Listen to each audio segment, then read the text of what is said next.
Hello guys नमस्ते welcome छ मेरो युट्युब च्यानल आइपिओ लभर नेपालमा।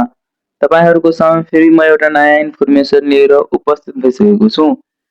अहिले त शेयर मार्केटमा लास्टै आइपिओहरु आइरहेको छ। तर सबै आइपिओहरु पाइपलाइनमै छ। कुनै आइपिओ अहिले लिस्टिङमा भइरहेको छैन। धितोपट बोर्डको नयाँ अध्यक्ष आएको त्यसलेदेखि 4 वटा कम्पनी नयाँ कम्पनी दर्ता भइसकेको छ। तर पुरानो कम्पनीहरु नि दर्ता भएको धेरै छ। तर कुनै पनि अहिले लिस्टिङ भइरहेको छैन। त्यसै समयमा अहिले फेरि एउटा नयाँ कम्पनी आइपिओ निष्कासनको लागि धितोपट बोर्डमा आवेदन दिएको छ।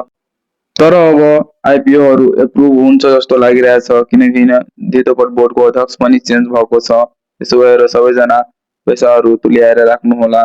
ल अगाडि बढौं। यो मध्यपुर अस्पताल लिमिटेड आइपिओ को बारेमा मैले फुल इन्फर्मेसन यो भिडियोमा लिएर उपस्थित भइसकेको छु। तपाईहरु यो भिडियोलाई अन्तिमसम्म हेर्नु होला अनि यो कम्पनीको पुरै इन्फर्मेसन लिएर जानु होला।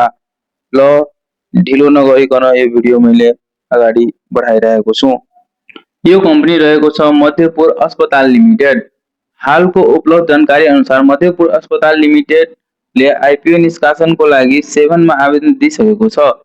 यो अहिले पाइपलाइनमै रहेको छ। पाइपलाइनकै पर्खाइ अवस्थामा छ। त्यसैले आइपिओ खुलेको मिति निश्चित भएको छैन। 7 मा आवेदन 2083 साल 4 महिना 27 गते यो धितोपट बोर्डमा कम्पनीले आवेदन दिएको छ। स्थिति 7 को पाइपलाइनमा अहिले पेन्डिङमा रहेको छ। इस्यु म्यानेजर यसको मुक्तिनाथ क्यापिटल लिमिटेड रहेको छ।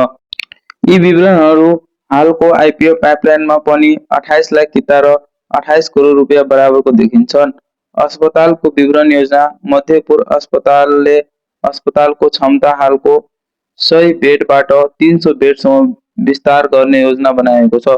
विस्तारको लागि अनुमति अतिरिक्त पुँजी खर्च करिब 2 अर्ब रहेको र यसको केही हिसाब र आइपिओबाट जुटाउने योजना रहे। यो कम्पनी मध्यपुर अस्पताल लिमिटेडको क्षेत्र रहेको छ हेल्थ केयर हस्पिटालिटी क्षेत्रको आइपिओ रहेको छ।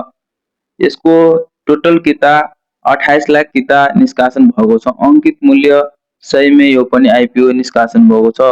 कुल रकम 28 करोड रुपैयाँ बराबरको शेयर निष्कासन गरेको छ।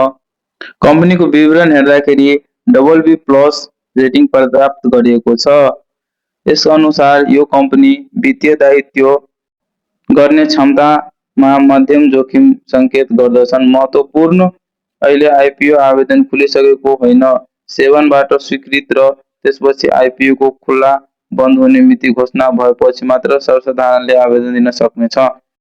अब जस्तै इन्फर्मेसन आउँछ यो कम्पनीको बारेमा म तपाईहरुको सामु भिडियो लिएर नयाँ उपस्थित हुने नै छु। अहिलेको लागि यो भिडियो अहिलेसम्म हेर्दिनुको भएमा सबैजनालाई दिलदेखि धन्यवाद। मेरो च्यानललाई सब्स्क्राइब गरिहाल्नु होला। आइपिओ रिलेटेड हरेक भिडियो हरेक टाइममा नयाँ इन्फर्मेसन सबै यो च्यानलमा मैले अपडेट गर्दै रहन्छु। ल धन्यवाद। जय नेपाल।